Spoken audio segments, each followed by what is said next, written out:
Assalamualaikum warahmatullahi wabarakatuh. Baiklah, materi kita pada pertemuan kali ini yaitu tentang relasi fungsi 2, lanjutan dari materi relasi fungsi 1 kemarin. Adapun yang akan kita bahas yaitu tentang fungsi-fungsi khusus. Yang pertama yaitu ada fungsi injektif. Apa itu yang dimaksud dengan fungsi injektif? Kalau terdapat dua himpunan A dan B, kemudian terdapat suatu fungsi f dari A ke B, fungsi f disebut injektif jika untuk setiap x1, x2 elemen dari A dengan x1 tidak sama dengan x2, maka fx1-nya tidak sama dengan fx2.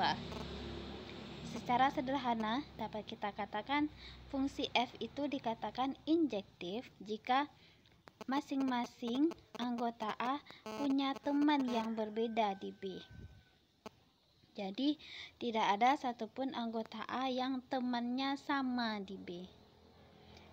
Ini, F dikatakan injektif jika dan hanya jika untuk setiap X1, X2 elemen dari A, jika X1 tidak sama dengan X2, maka Fx1-nya tidak sama dengan Fx2. Tapi dalam pembuktian ini akan sulit kita lakukan kalau hanya menggunakan definisi. Oleh karena itu, kita bantu dengan menggunakan kontraposisi.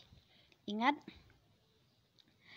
pembuktian dengan kontraposisi ini sudah kalian pelajari itu di materi logika himpunan ya, di materi logika himpunan. Apa yang dimaksud dengan kontraposisi yaitu jika P maka Q itu ekivalen dengan tidak Q maka tidak P. Sehingga bentuk tadi dapat kita rubah, yaitu jika X1 tidak sama dengan S2 maka Fx1 tidak sama dengan Fs2, itu dia akan ekivalen dengan jika Fx1 sama dengan Fx2 maka X1-nya sama dengan X2. Nah, yang terakhir ini kita uraikan sebagai langkah-langkah dalam pembuktian suatu fungsi itu injektif. Nah, kita lihat bagaimana cara kita memeriksa apakah satu fungsi f itu injektif atau bukan. Yang pertama, kita asumsikan dulu fx1-nya sama dengan fx2. Kemudian lakukan operasi atau analisa. Jika nanti diperoleh X1 sama dengan X2, maka fungsi f adalah injektif. Tapi, jika X1 tidak sama dengan X2, maka f bukan fungsi injektif. Kita lihat contoh soal. Periksa apakah fungsi berikut merupakan fungsi injektif atau bukan. Yang pertama, misalkan A itu adalah himpunan X elemen real di mana X tidak sama dengan 1. Didefinisikan fungsi fx sama dengan 2x per X kurang 1 untuk setiap X elemen A. Sebelumnya coba perhatikan dulu kenapa di sini domainnya itu dibatasi dengan A. Ya, benar. Jawabannya adalah karena pecahannya itu berbentuk X kurang 1. Kalau X-nya itu tidak sama dengan 1, maaf saya ulangi, kalau X-nya itu sama dengan 1, maka fungsinya itu tidak akan terdefinisi. Maka didefinisikan domainnya adalah himpunan X bilangan real yang mana X itu tidak sama dengan 1. Baik, kita lanjut. Kita selesaikan berdasarkan langkah-langkah tadi. Yang pertama kita asumsikan dulu fx1-nya sama dengan fx2, yaitu 2x1 per x1 kurang 1 sama dengan 2x2 per x2 kurang 1. Kemudian kita lakukan operasi biasa sehingga di sini diperoleh x1 sama dengan s2. Nah, karena hasil akhirnya itu telah kita peroleh S1 sama dengan S2, maka disimpulkan fungsi f itu adalah fungsi injektif. Lanjut, soal yang kedua, diberikan fungsi f dari R ke R, maksudnya ini adalah dari bilangan real ke bilangan real, dengan fx-nya adalah x kuadrat. Kita periksa apakah fungsi ini injektif atau bukan. Nah, Caranya sama. Pertama, asumsikan dulu fx1 sama dengan fx2. Berarti x1 kuadrat sama dengan x2 kuadrat. Kemudian kita lakukan analisa. Di sini terdapat x1 sama dengan 2 dan x2 sama dengan min 2.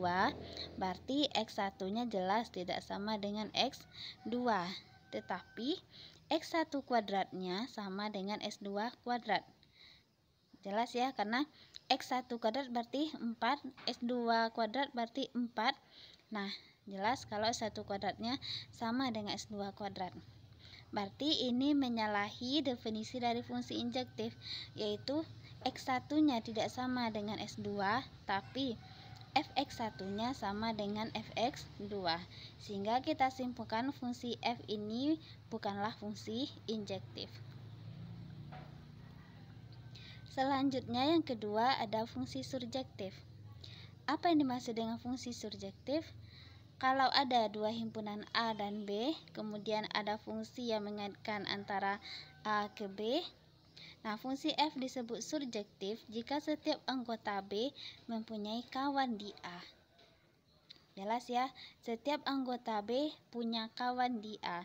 Jadi tidak boleh ada satupun anggota B itu yang sendirian atau tidak punya kawan. Sehingga fungsi F disebut surjektif jika FA-nya sama dengan B. Atau fungsi F adalah surjektif jika dan hanya jika untuk setiap B elemen B terdapat A elemen A, sedemikian hingga B sama dengan FA. Yang terakhir ini kita uraikan untuk memeriksa bagaimana langkah-langkah memeriksa satu fungsi F itu surjektif atau bukan. Ini yang pertama, ambil sebarang anggota B, misalkan Y elemen B. Kemudian kita lakukan manipulasi sehingga jika diperoleh X elemen A sedemikian hingga nanti Y itu adalah sama dengan Fx, kita katakan fungsi itu surjektif. Tapi kalau tidak terdapat X yang memenuhi, maka F itu bukanlah fungsi surjektif. Ini diberikan contoh. Contoh yang pertama, diberikan fungsi F dari R ke 0 sampai tak hingga. Berarti di sini domainnya adalah R, kemudian kodomainnya adalah dari 0 sampai tak hingga. Dengan fx sama dengan s kuadrat untuk s elemen R, buktikan bahwa f ini merupakan fungsi surjektif. Nah, langkah kita yang pertama, ambil sebarang Y sama dengan Fx sama dengan S kuadrat elemen dari kodomainnya atau elemen dari 0 sampai tak hingga. Kemudian kita lakukan manipulasi. Berarti kalau Y sama dengan S kuadrat, X-nya tentu akar Y. Nah, karena Y-nya ini adalah elemen dari bilangan real positif, atau bilangan real dari 0 sampai tak hingga, tentu akar dari Y ini terdefinisi, sehingga X sama dengan akar Y itu dia terdefinisi di R. Sehingga dapat kita simpulkan, jika diambil sebarang Y sama dengan S kuadrat elemen dari 0 sampai tak hingga, terdapat X sama dengan akar Y elemen R sedemikian hingga Fx-nya sama dengan X-nya tadi ingat akar Y ya, berarti F akar Y, kemudian ingat fungsinya, fungsi Fx adalah X kuadrat, berarti akar Y dikuadratkan. Nah, akar Y dikuadratkan tentu sama dengan Y, atau dengan kata lain diperoleh Y sama dengan Fx. Dengan demikian dapat disimpulkan bahwa F itu merupakan fungsi surjektif. Kita lihat lagi contoh yang kedua.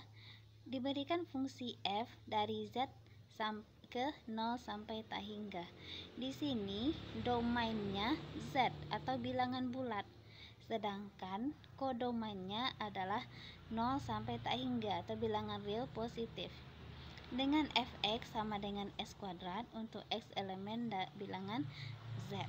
Jadi fungsinya sama, cuma bedanya domainnya adalah Z.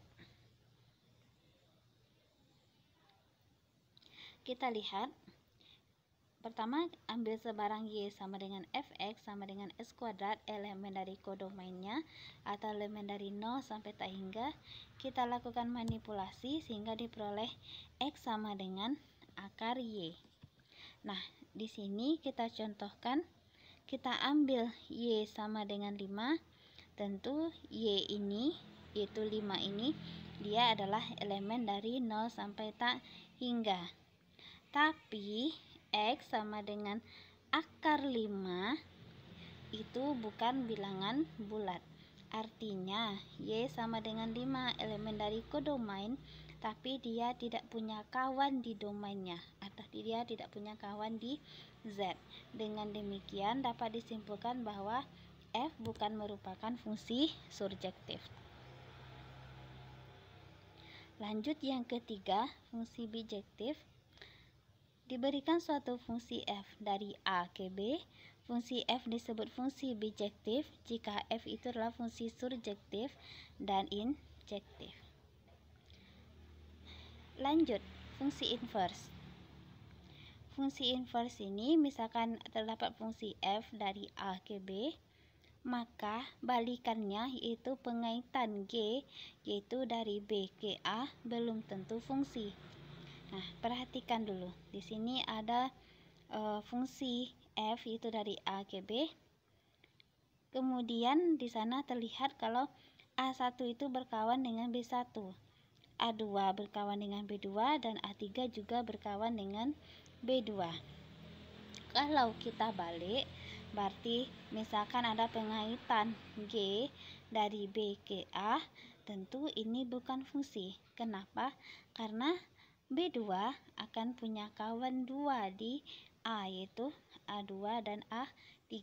Berarti ini menyalahi syarat fungsi yang kedua, kalau hanya boleh dapat satu kawannya di kodomain. Sehingga ada syarat yang harus dipenuhi fungsi itu dapat dibalik, yaitu fungsi itu akan dapat dibalik kalau fungsinya satu-satu atau fungsi injektif, atau temannya hanya satu di kodomainnya.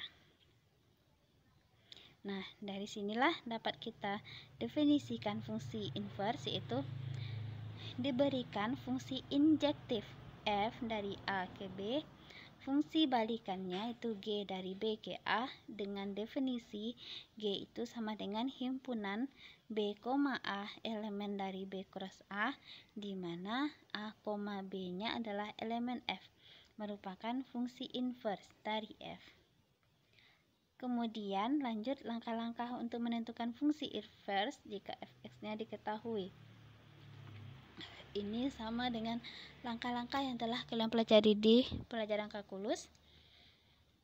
Yang pertama, ubah persamaan Y sama dengan Fx ke bentuk X sebagai fungsi Y. Kemudian yang kedua, formula X sebagai fungsi dinamakan F inverse Y. Terakhir, ubah Y pada F inverse Y menjadi F inverse X. Contohnya, periksa apakah fungsi fx sama dengan 1 per x tambah 2 mempunyai inverse. Jika ya, tentukan fungsi inverse-nya. Nah, yang pertama kita tentukan dulu apakah dia mempunyai inverse atau bukan. Ingat, syarat fungsi akan memiliki inverse tadi yaitu fungsinya harus injektif. Berarti kita periksa. Nah, di sini sama langkah-langkahnya dengan cara memeriksa fungsi injektif yang telah kita pelajari tadi, sehingga diperoleh dari hasil akhir terlihat bahwa f merupakan fungsi injektif. Kalau dia injektif berarti dia mempunyai inverse. Lanjut, ditentukan inverse dari fungsi fx, yaitu fx sama dengan 1 per x tambah 2 atau y sama dengan 1 per x tambah 2. Dengan cara operasi biasa kita peroleh X itu sama dengan 1 kurang 2Y per Y. Sehingga F inverse Y itu adalah 1 kurang 2Y per Y. Langkah yang terakhir, F inverse X sama dengan 1 kurang 2X per X. Lanjut, yaitu fungsi komposisi. Nah, di sini perhatikan dulu ilustrasinya. Terdapat 3 buah himpunan A, B, dan C. Kemudian ada fungsi f yang menghubungkan antara A dengan B, dan ada fungsi G yang menghubungkan antara B dengan C. Nah, ketika X itu anggota A, oleh F dibawa menjadi Fx, dia termuat di B. Kemudian oleh G, dia dibawa menjadi Gfx, dia termuat di C. Gfx inilah yang dikatakan dengan G bundaran Fx. Kemudian, apa syarat dua fungsi itu dapat dikomposisikan? Nah, syaratnya seperti ini. Misalkan pertama itu adalah himpunan A, tentu haruslah rank dari A itu termuat di dalam daerah asal G. Bisa dilogikakan ya. Kalau dia tidak termuat rank dari F itu di G, tentu dia tidak akan dibawa oleh G ke C. Nah, kita lihat definisi fungsi komposisi. Jika F fungsi dari A ke B, yaitu F adalah fungsi dari A ke B dan G fungsi dari B ke C, maka fungsi H dari A ke C adalah suatu fungsi komposisi yang dinyatakan dengan H itu sama dengan G bundaran F. Dengan Hx itu sama dengan G bundaran Fx, sama dengan Gfx untuk setiap X elemen dari A atau elemen dari domain F-nya. Sifat-sifat fungsi komposisi, yang pertama secara umum tidak berlaku komutatif, itu G bundaran Fx itu belum tentu sama dengan F bundaran Gx. Kemudian berlaku sifat asosiatif, yaitu F bundaran G bundaran Hx sama dengan F bundaran G bundaran Hx.